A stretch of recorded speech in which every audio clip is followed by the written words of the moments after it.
Bismillah, alhamdulillah, wa salatu wa salam ala rasulillah, wa ala alihi wa sahbihi wa man wala. Rabbi sharah li sadri yassir li amri wahlul 'uqdatan min lisani yafqahu qawli. On continue toujours les évocations du matin et du soir, et aujourd'hui c'est la deuxième partie de cette série de vidéos où on parle ensemble des évocations du matin et du soir. Adhkar al-sabah wal-masa. On vous l'a dit depuis le début qu'on va faire plusieurs vidéos sur ce sujet et que les dernières consisteront à ce qu'on apprenne ensemble les formules de dhikr qu'on dit le matin et le soir pour avoir la protection d'Allah Azza wa Jal. Avant de rentrer dans le vif du sujet et de voir les formules de dhikr qu'on dit le matin et le soir, voyons rapidement ce qu'on doit faire quand on se réveille. Première chose qu'on fait quand on se réveille le matin, c'est quoi les frères? C'est remercier Allah. Barakallahu fik. C'est le fait de remercier Allah tabarak wa ta'ala de nous avoir rendu notre âme après nous l'avoir retirée pendant la nuit. Comme vous le savez, le sommeil, c'est une petite mort. N'est-ce pas? Allah tabarak wa ta'ala il nous dit Allahu yatawaffa al-anfusa hina mawtiha wallati lam tamut fi manamiha fayumsik allati qada 'alayha al-maut wa yursilu al-ukhra ila ajalin musamma inna fi dhalika laayatin liqaumin yatafakkarun. Allah reçoit les âmes au moment de leur mort, ainsi que celles qui ne meurent pas au cours de leur sommeil. Il retire celles à qui il a décrété la mort, tandis qu'il renvoie les autres jusqu'à un terme fixé. Il y a certainement là des preuves pour des gens qui réfléchissent. Donc, tu te dois, mon frère,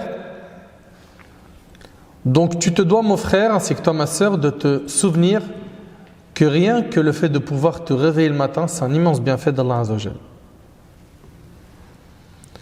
Et en tant que serviteur reconnaissant, on va prononcer des formules qui nous ont été dictées par la religion. Pourquoi? Pour exprimer notre gratitude, notre reconnaissance envers Allah tabaraka wa ta'ala. On va dire, quand on se réveille, pas tous à la fois, levez la main. 1, 2, 3, 4, 4 seulement, 5, 6, 7, 8. Alors, normalement tout le monde lève la main. On dit Alhamdulillah, Alladhi ahyana ba'dama amatana. Wa ilayhi an-nushur. C'est bien, mashallah, barakallahu fikum. Louange à Allah qui nous a rendus à la vie après nous avoir fait mourir. Et on le répète, le sommeil c'est une petite mort. Louange à Allah qui nous a rendus à la vie après nous avoir fait mourir, et tout retourne à lui, rapporté par Al-Bukhari selon Hudhayfa radiyallahu ta'ala. Il nous a Azza wa Jal rendu la vie. Et pour cela, on le remercie. Deuxième comportement à adopter le matin, c'est je vais préparer des intentions. Et ça, souvent, vous savez, on est tellement pris par des routines, tellement pris par des tâches qu'on fait tout le temps, qu'on oublie de préparer quoi? An-niyat, les intentions. C'est quoi tes intentions aujourd'hui?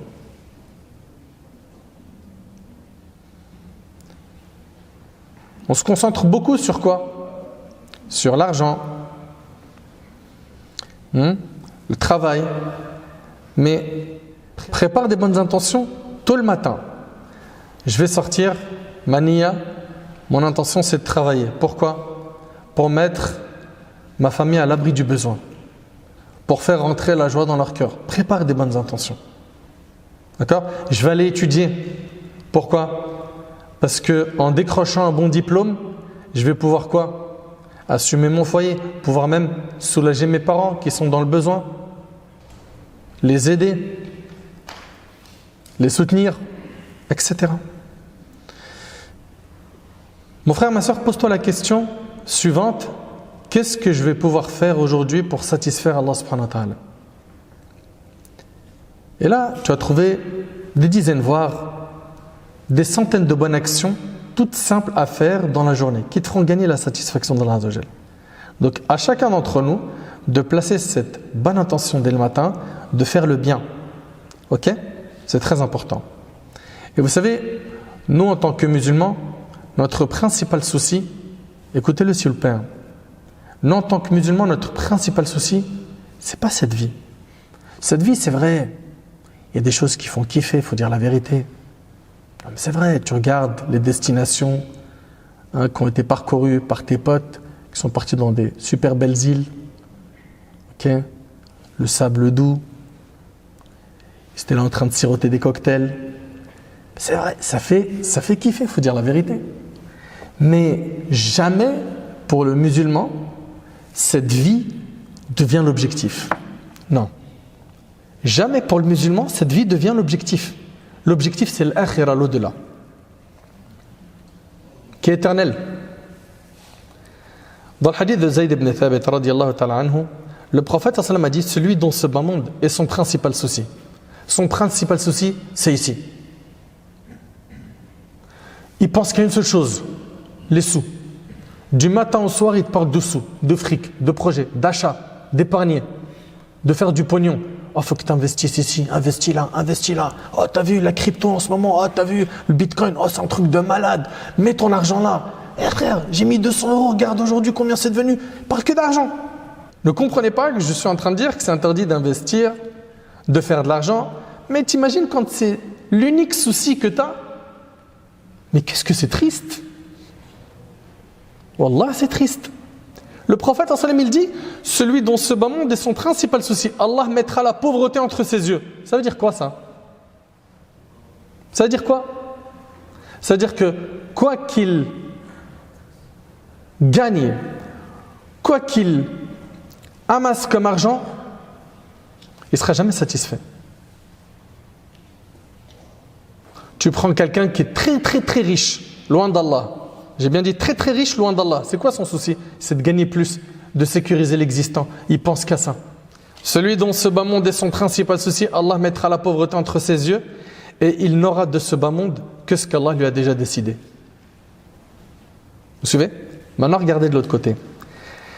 Et celui dont l'au-delà est son principal souci. Écoutez bien mes frères, mes petits frères et mes petites sœurs qui sont là et qui sont attentifs.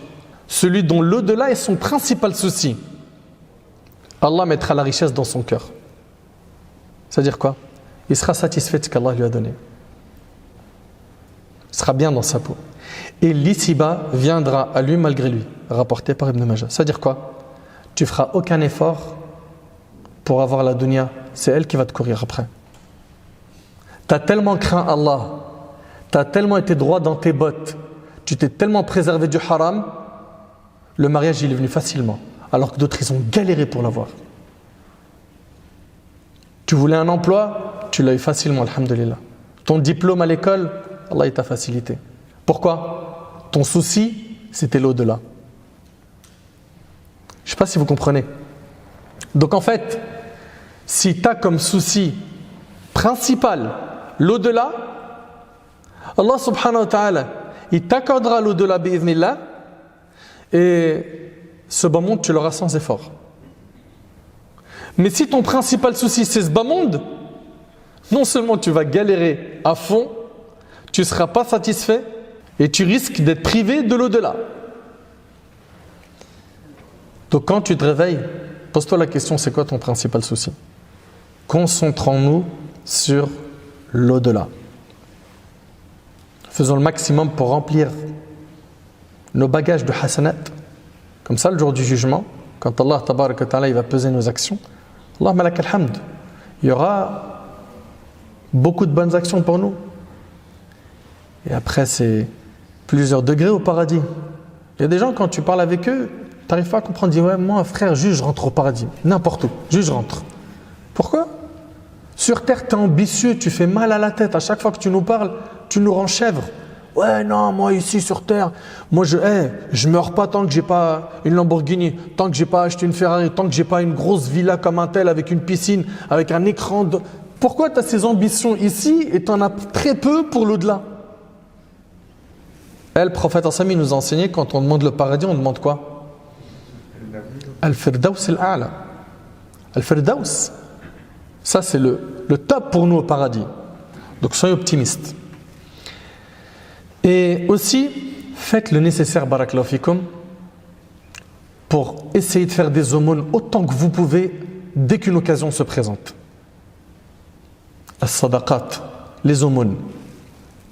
Selon Abu Hurayra radhiyallahu anhu, le prophète sallallahu alayhi wa sallam a dit: au matin de chaque nouvelle journée, 2 anges descendent du ciel. L'un d'eux dit: Seigneur Allah, donne à toute personne qui dépense dans les œuvres de bien la compensation de ce qu'elle dépense. Tu as un ange qui fait dua pour toi. Et l'autre ange dit: Seigneur Allah, donne à tout avare un fléau pour l'emporter ou emporter ses biens. Rapporté par Bukhari et Muslim. Soyez jamais avare. Le prophète sallallahu alayhi wa sallam, quand il n'avait pas de quoi donner quelque chose de matériel à une personne dans le besoin, le minimum c'était quoi? Une bonne parole. Le minimum c'était une bonne parole. Il arrive des fois qu'il y a des gens qui viennent mendier devant les feux rouges. Quel mépris qu'on a des fois. Même pas tu le regardes. Au moment où ouvre la fenêtre, fais une doua. C'est pas déjà difficile pour cette personne-là d'être dehors, dans le froid, à mendier? Oh, tu vas me dire, ouais, mais il y en a plein parmi eux, c'est des mythos.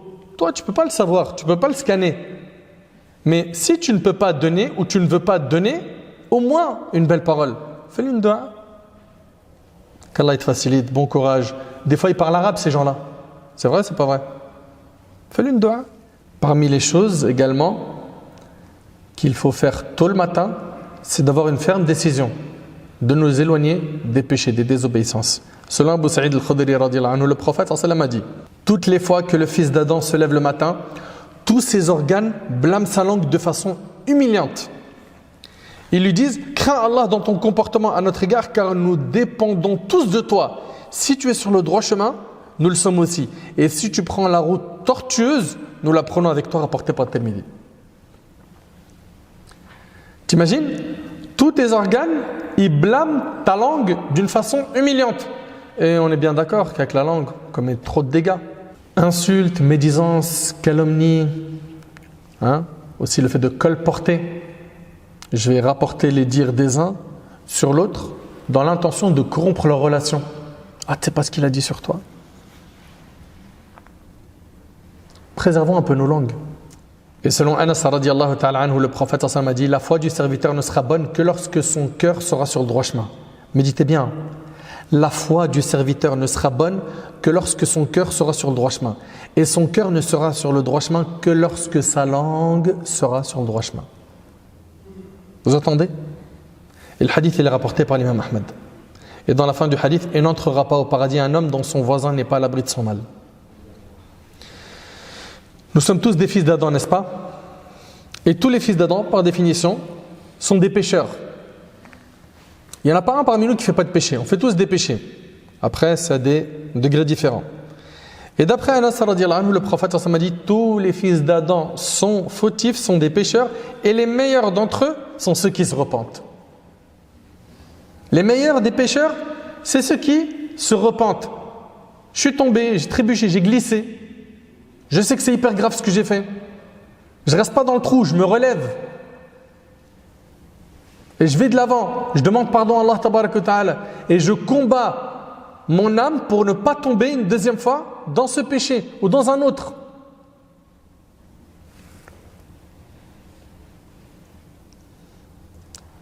Donc, le matin, prépare l'intention d'être quelqu'un d'utile, quelqu'un qui s'éloigne des péchés, quelqu'un qui va essayer de faire un maximum de bien. Pour cela, il va falloir faire très attention aux péchés des yeux, de la langue, des oreilles, etc. etc. Aussi, sachez, Ahbab al-Kiram, que le matin, il nous est demandé en islam de faire une aumône pour chaque articulation. Je ne sais pas si vous le savez ça. Non? Et vous êtes d'accord avec moi que faire une aumône pour chaque articulation du corps, ça peut paraître difficile. C'est vrai ou c'est pas vrai? Selon Bouddha radhiyallahu anhu, le prophète a dit: chacun de vous, à son réveil, le matin, est redevable d'une aumône pour chacun de ses organes qu'il trouve en bonne santé. Chaque fois qu'on dit Subhanallah, c'est une aumône. Chaque fois qu'on dit Alhamdulillah, c'est une aumône. Chaque fois qu'on dit La ilaha illallah, c'est une aumône. Chaque fois qu'on dit Allahu Akbar, c'est une aumône. Chaque fois qu'on exhorte à une bonne action, c'est une aumône. C'est-à-dire j'appelle quelqu'un à faire le bien, j'ai gagné quoi? Une aumône. Et chaque fois qu'on détourne d'une mauvaise action, c'est une aumône. De même que 2 unités de prière faites au duha suffisent à s'acquitter de toutes ces aumônes rapportées par l'imam Muslim. Donc chaque matin, essaye d'accomplir ces 2 rak'at, 2 unités de prière qui sont sunnah. Okay? On les prie à partir de quand? À partir du lever du soleil. Ok? Pas avant. Vous le savez qu'entre le fajr et le lever du soleil, il est déconseillé de prier des prières surrogatoires. Ok? Dès que le soleil se lève, il est recommandé de prier salat al-duha et vous avez jusqu'à dhuhr. Ok? Pour prier ces 2 rak'at. De même que 2 unités de prière faites au duha suffisent à s'acquitter de toutes ces aumônes. Ces aumônes qui nous est recommandé de faire pour chaque organe. Subhanallah. Parmi les règles de politesse et de reconnaissance envers Allah subhanahu wa ta'ala adoptées le matin, il faut aussi se souvenir de la parole du prophète sallam qui dit dans le hadith de Ubaydillah al-Ansari radiyallahu anhu, le prophète sallam a dit: celui d'entre vous qui se réveille le matin en sécurité parmi les siens. C'est notre cas aujourd'hui ou pas? Quand on se réveille le matin, on se réveille en sécurité ou sous menace de se faire bombarder comme dans certains pays? On se réveille, on est en sécurité chez nous, n'est-ce pas? Écoutez bien. Celui d'entre vous qui se réveille le matin en sécurité parmi les siens, ne souffrant d'aucun mal dans son corps, c'est-à-dire il est en bonne santé. Vous suivez? 3. Et possédant la nourriture de sa journée. Il a de quoi se nourrir pour ce jour. Le prophète en ce midi, c'est comme si l'on avait amassé pour lui tous les biens de ce monde rapportés par tel midi. Il est au top. 3 choses. Pose-toi la question, tu les as tous les jours ou pas? Tu te réveilles en sécurité? En bonne santé? Tu as de quoi te nourrir? Mais pourquoi tu te plains? Mais tu es au top. Ton seul souci, c'est que tu ne regardes pas les choses avec les lunettes de la religion. Tu regardes les choses avec les lunettes d'Instagram, Snap. Où tu es en train d'admirer des stories de gens qui vivent dans un luxe de fou et toute la journée tu es en train de les envier. Mais non! En islam, on ne regarde pas ceux qui sont au-dessus de nous au niveau du matériel. On regarde ceux qui sont en dessous. N'est-ce pas? Et quand tu regardes ceux qui sont en dessous, ça ne vous est pas arrivé en hiver de marcher et de voir des gens dormir sur des trottoirs? Oui ou non? Mais arrête-toi un instant et dis-toi, subhanallah, regardez dans quelle souffrance il vit. Toi, tu vas rentrer dans peu de temps, peut-être tu es en train de mourir de froid, mais tu vas rentrer, il y aura le chauffage chez toi. Il y a ton plat chaud qui t'attend. Tu as un lit. Allahu Akbar. À quel point on est ingrat. Allah Azza wa Jalla, il a dit: wa qalilun min ibadiy ash-shakur. Peu de mes serviteurs sont reconnaissants.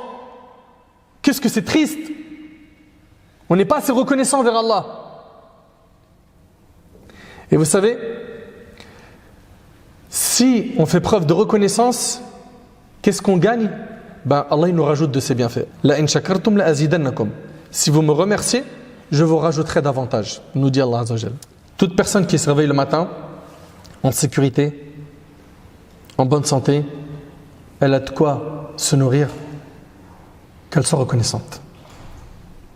Qu'elle soit reconnaissante. Chaque matin, prépare donc des bonnes intentions et remercie Allah Tabaraka wa Ta'ala d'être en vie, en bonne santé. Sois utile du mieux que tu peux pour tes frères et tes sœurs, pour la société dans laquelle tu vis. Fais que ton jour soit positif, sois quelqu'un de positif, dégage du positif. On a des gens, subhanallah, tu parles avec eux comme ça, dès le matin, ils froncent les sourcils, ils les affent, tous les matins il est énervé. Sois quelqu'un de positif. Bien évidemment, dans ta journée, tu vas faire très attention à quoi? À bien accomplir les obligations religieuses. Je parle des 5 prières obligatoires, d'accord? On va les faire sans les faire sortir de leur temps. Et on fera le nécessaire pourquoi? Pour faire des actes surrogatoires. Rajouter des actes surrogatoires. Regardez, subhanallah, ce hadith-là, vraiment, il est magnifique. D'après Abu Hurayra radiyallahu anhu, le prophète sallallahu alayhi wa sallam a dit: lequel d'entre vous a débuté la journée en jeûne? Vous écoutez? Le prophète sallallahu alayhi wa sallam, il dit le matin: qui parmi vous jeûne? Abu Bakr radiyallahu anhu, il dit: moi. Lequel d'entre vous a accompagné aujourd'hui un mort à sa demeure dernière?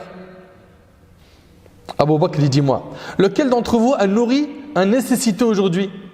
Abu Bakr radiyallahu anhu, il dit: moi. Lequel d'entre vous s'est rendu aujourd'hui au chevet d'un malade?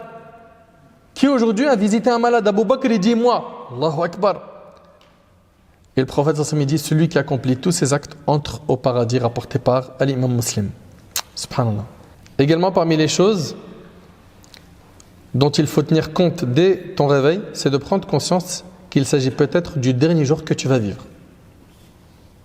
Dis-toi qu'il se peut que ce soir, tu ne fasses plus partie de ce monde. Et le prophète sallallahu alayhi wa sallam, dans le hadith d'Abi Hurayra radiyallahu anhu, il a dit: multipliez le rappel de celle qui brise les plaisirs, à savoir la mort. Et c'est rapporté par At-Tirmidhi. Donc ça, c'était concernant les comportements adoptés le matin, d'accord, avant même que tu sortes de chez toi. Vous suivez? Rapidement, pour ce qui est du soir, parmi les choses qui nous sont recommandées dans notre religion, il y a le testament. Le testament, il est recommandé en islam. Qu'est-ce qu'on va écrire? Les dettes que je dois et les dettes qu'on me doit. Supposons que tu meurs. Ces droits-là, il faut bien une trace écrite. Il faut en informer les gens. Okay? Je ferai plus tard, Inch'Allah, un dars complet sur le testament, parce que c'est un gros pavé. D'ailleurs, il est possible qu'on le fasse très rapidement, Inch'Allah. C'est pas très long. Dans ces dettes-là, ça peut être des dettes matérielles ou bien même des adorations. Également, et ça c'est un point important, avant de dormir, laver notre cœur de toute haine, toute rancune qu'on aurait envers un de nos frères ou une de nos sœurs en Allah Azza wa Jal. Également, avant de dormir, faire les comptes avec son âme. Fais le bilan de ta journée, comme un commerçant qui fait le bilan du commerce de sa journée. J'ai vendu, j'ai perdu, ok? Donc le soir aussi, avant de dormir, fais le point. Est-ce que cette journée, elle était plutôt bénéfique, utile, pleine de hasanat, ou l'inverse? Taïb, il faut qu'on rentre dans le vif du sujet maintenant. On a vu ensemble la semaine dernière que le dhikr, ça a beaucoup de mérite, n'est-ce pas? On a vu que c'était une adoration qui est aimée d'Allah subhanahu wa ta'ala. On a vu que cette adoration, elle rapporte beaucoup de hasanat, elle est facile, elle n'est pas délimitée par un temps, n'est-ce pas? Il n'est pas conditionné qu'on soit en état de purification, que j'ai le wudu, les ablutions pour pouvoir faire du dhikr. Même une femme indisposée peut faire du dhikr. Vous vous rappelez de tout ça? Très bien. Chaque jour, il va falloir qu'on fasse le nécessaire pour faire les invocations du matin et du soir afin de gagner la protection d'Allah tabarak wa ta'ala. Il y a un point qui est hyper important, on va l'aborder aujourd'hui et on va clôturer le dars, Inch'Allah. Et à partir de la semaine prochaine, tranquille, on commence à faire des cercles et on apprend les adhkar du matin et du soir. Ce point est le suivant. À quel moment il faut dire adhkar al-sabah et adhkar al-masa? C'est quand exactement, mon frère Nader, qu'il faut dire les évocations du matin et les évocations du soir? Ça commence à partir de quand? Après le fajr et avant le maghrib. C'est pas précis. À partir de la prière de subh, d'accord? Pour information, la prière de subh et la prière du fajr, c'est les mêmes prières ou pas? C'est les mêmes. C'est les mêmes. Les deux indiquent la prière obligatoire. Mais attends, je comprends pas, mon frère. On m'a toujours dit que le fajr c'est la sunna et le subh c'est l'obligatoire. Non, non, non. Les deux prières désignent la même qui est l'obligatoire. Et ces prières-là, que ce soit fajr ou subh, ont une sunna qu'on fait avant, qu'on appellera soit la sunna de subh ou soit la sunna du fajr, tout simplement. Tout simplement. C'est bon, c'est bien clair? Donc quand je dis fajr ou subh, je parle ici de la prière obligatoire. C'est clair? Ok. Les savants, ils ont divergé sur le temps dans lequel nous devons dire Adhkar al-Sabah al-Masa. L'imam al-Jawhari, al-Nawawi et Ibn al-Qayyim, rahimallahu al-Jami' ont dit que pour Adhkar al-Sabah, les évocations du matin, elles doivent être dites entre Salat al-Subh et le lever du soleil. Ça, c'est pour le matin. Vous avez enregistré? C'est de quand à quand? De Subh jusqu'au lever du soleil. Ça, c'est le temps pour dire les Adhkar, les évocations du matin. C'est bon? Très bien. Et pour Adhkar al-Masa, les évocations du soir, elles doivent être dites entre le Asr et le Maghrib. C'est bon? Ok. Cet avis serait le plus fort, wallahu a'lam. D'accord? Allah tabaraka wa ta'ala a dit Ya ayyuhalladhina amanu dhkurullaha dhikran kathira wa sabbihuhu bukratan wa asila. Ô vous qui croyez, évoquez Allah d'une façon abondante et glorifiez-le à la pointe et au déclin du jour. L'imam al-Jawhari rahimahullah a dit à propos de ce verset que asila, le soir, indique le temps entre al-Asr et le Maghrib. Et le terme asal est le pluriel de asil, ce qui signifie en arabe la période entre al-Asr et le Maghrib. Allah tabaraka wa ta'ala dit وَاذْكُرْ رَبَّكَ فِي نَفْسِكَ تَضَرُّعًا وَخُفْيَةً وَدُونَ الْجَهْرِ مِنَ الْقَوْلِ بِالْغُدُوِّ وَالْآصَالِ وَلَا تَكُنْ مِنَ الْغَافِلِينَ. Et invoque ton Seigneur en toi-même, en humilité et crainte, à mi-voix, le matin et le soir. Le matin et le soir. Et ne sois pas du nombre des insouciants. Allah Azza wa Jalla nous dit également dans Sourate Ghafir فَاصْبِرْ إِنَّ وَعْدَ اللَّهِ حَقٌّ وَاسْتَغْفِرْ لِذَنْبِكَ وَسَبِّحْ بِحَمْدِ رَبِّكَ بِالْعَشِيِّ وَالْإِبْكَارِ. Endure donc, car la promesse d'Allah est vérité. Implore le pardon pour ton péché et célèbre la gloire et la louange de ton Seigneur soir et matin. On voit dans ces versets le matin et le soir. Ok? Il y a plein de versets. في بيوت أذن الله أن ترفع ويذكر فيها اسمه يسبح له فيها بالغدو والآصال رجال. Al-Aya. Dans des maisons, des mosquées qu'Allah a permis que l'on élève et où son nom est invoqué, le glorifier en elle matin et après-midi des hommes. Allah tabaraka wa ta'ala nous dit Inna sakharna al-jibala ma'ahu yusabbihna bil-'ashiyyi wal-ishraq. Nous soumîmes les montagnes à glorifier Allah soir et matin en sa compagnie. Wa min al-layli fasabbihhu wa idbar an-nujum. Glorifie-le une partie de la nuit et au déclin des étoiles. فخرج على قومه من المحراب فأوحى إليهم أن سبحوا بكرة وعشيا. Il sortit donc du sanctuaire vers son peuple, puis il leur fit signe de prier matin et soir. Pour Ibn al-Qayyim rahimahullah, le temps des évocations du matin et du soir, c'est de Subh au lever du soleil, de Asr jusqu'au coucher du soleil.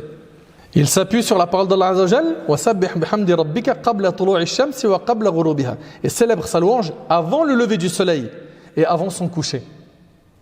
Donc ça c'est pour Ibn al-Qayyim rahimahullah, on l'a vu. Très bien. Il y a une deuxième opinion, c'est l'opinion de Al-Lajna Da'ima, le comité permanent dont le président de ce comité était Al-Sheikh Ibn Baz rahimahullah. Suivez. Lui il dit l'invocation du soir c'est du zénith, ok,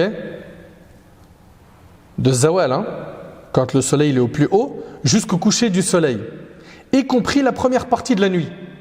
Donc ils étendent dans cette opinion un peu plus le temps de dhikr. D'accord? Et l'invocation du matin, c'est de l'aube jusqu'à ce que le soleil arrive au zénith. C'est-à-dire jusqu'au moment de dhuhr.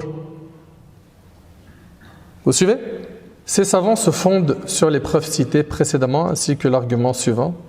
Fasubhanallahi hina tumsuna wa hina tusbihun. Glorifiez Allah donc matin et soir. Ok. Troisième opinion, c'est l'opinion de l'imam As-Suyuti rahimahullah. Pour lui, invocation du soir, vous écoutez, c'est quand le soleil dépasse le zénith jusqu'à la moitié de la nuit. Ok? C'est-à-dire du moment de dhuhr jusqu'à la moitié de la nuit. Et l'invocation du matin, c'est à partir de la moitié de la nuit jusqu'à la période du zénith. Mais quelle est sa preuve? Cette troisième opinion repose sur la langue arabe et la signification des termes suivants, sabah et masa. Vous suivez? Donc très rapidement, nous on va s'efforcer de faire ça dans le meilleur moment, qui est de Fajr jusqu'au lever du soleil. On a raté l'occasion de faire les évocations du matin dans ce laps de temps-là. À 9h du matin, pendant que tu es dans les transports ou dans ta voiture, ok? Tu n'as pas pu à 9h, 10h, 11h, jusqu'à avant Dhuhr.